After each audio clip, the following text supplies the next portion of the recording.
Japan is gaining an unwanted reputation as a black hole for international child abductions. Alone of all the industrialised nations, it hasn't signed the Hague Convention, which mediates international custody disputes.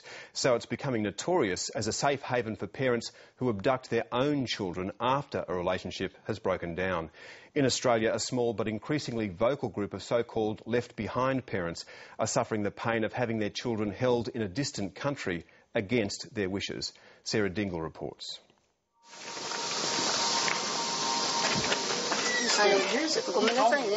After a separation, some parents will go to enormous lengths to secure access to their child. Hello? Yeah, I contacted you, Hiroko, and you haven't replied to me. Matthew Wyman has come to Japan. I'm not threatening you. You just need to start. You need to start taking this seriously, Hiroko. But the visit has turned ugly. She hung up. She hung up. There are no winners in domestic disputes, but in Matthew Wyman's case, his desperation runs deep. We'll wait, Jack, right? We'll wait outside, OK? He says his two sons were abducted. Around Christmas 2008, my wife informed me that she wanted to take the kids back to Japan for a holiday. And I was a little bit surprised because, I was thinking, we don't have that much money to go to Japan. After a few weeks, I got a phone call from her just literally telling me that I'm not coming back. Matthew Wyman realised not only was the marriage over, but his role as a father was in jeopardy. He's returned to Japan with his own parents to try to spend time with his children.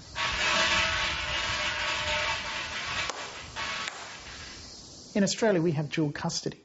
We have shared custody. But in Japan, it's basically possession is 9/10 of the law. Whoever has the children keeps the children. Stop child abduction! Stop child abduction! Stop child abduction! In Japan, the issue of international left-behind parents is getting harder to ignore. At a recent protest in Tokyo, timed to coincide with the visit of US Vice President Joe Biden, parents said they'd had enough. Just got to bring back our children. We have rights to see our children. Parents have rights to see their children. Children's rights! Hague Convention! No loophole! There is a feeling that Japan is a superior place culturally and in terms of its social mores, and that it's the ideal place for Japanese children or children perceived to be Japanese to live and be brought up. Family lawyer Ian Kennedy has advised on a number of cases of abduction to Japan. Unlike more than 80 nations, Japan still has not signed the Hague Convention on International Child Abduction. The principles that apply in most parts of the developed world in particular don't apply to Japan, and there's not the automatic ability for the Japanese courts to send the children back to their country of habitual residence under the convention. Japan's failure to sign doesn't just hang over the heads of parents whose children are already gone. This Sydney father of two, who we can't identify, is trying to stop his Japanese ex-wife taking the children to Japan on holiday. And then you do yours. The main fear is obviously, my kids returning to Japan, to the black hole of Tokyo, and not getting to see them, having no legal rights to see them. Their names will probably be changed, they'll probably move address, and I won't know where they are. And it'll be basically like a dead parent. After separation, he realised his true predicament, where any short Japanese holiday could become forever. The first step was to hide their passports, and I hid the passports and then found out that she had the Japanese passports. So then I put them on the airport watch list. The way the law works, the father normally loses out, and she'll probably get a holiday, and I've got to pray that she'll return, but the chances are she won't. He's now filming a documentary about a group of Australian left-behind parents with children in Japan to publicise their plight. Mediation means compromise. You coming 50% and me coming 50%. So far I've come 99% and you've only come 1%. I do think it's very important for the Australian public to be aware that Australian kids are being abducted to Japan. Matthew Wyman did manage to spend time with his children during this visit. 7:30 contacted his ex-wife, who says they're still in mediation, and she rejects claims of abduction. We worry very much, Jake, because we love you.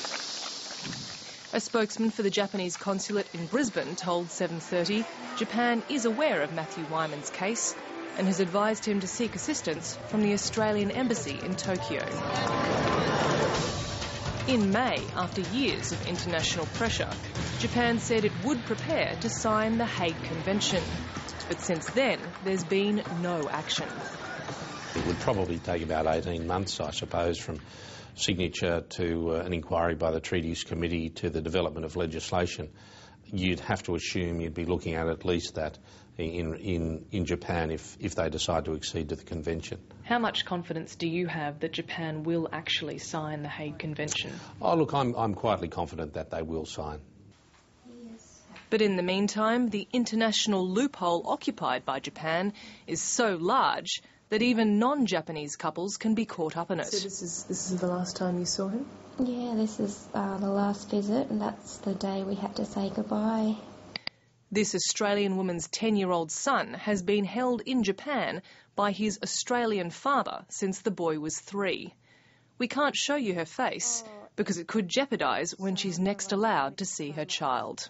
We went over, and while we were there, he took the passport, and I wasn't able to return with our son, and he's been holding him there ever since.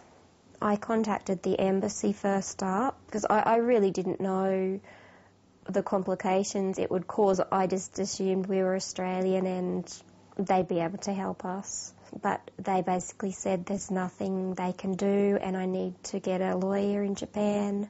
You're not Japanese and your partner's not Japanese, and yet your child is being held in Japan against your wishes. It just seems like a safe haven for parents that want to keep their child from the other parent. We need to find out a politician who's prepared to stand up and speak, who believes in what we're saying. For this group of left-behind parents, their meetings are their only source of support and comfort.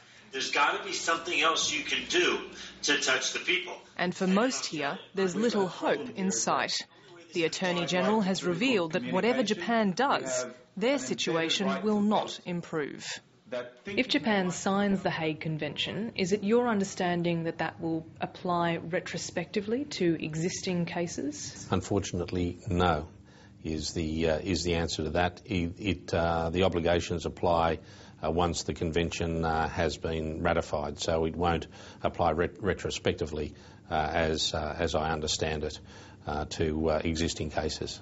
It's just really sad that I've missed so much of his life. I have to just accept that I see my son once a year and wait until he's an adult and can make his own choices.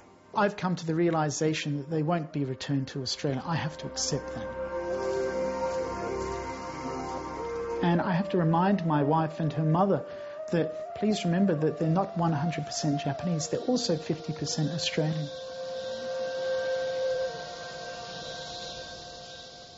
Sarah Dingle with that report.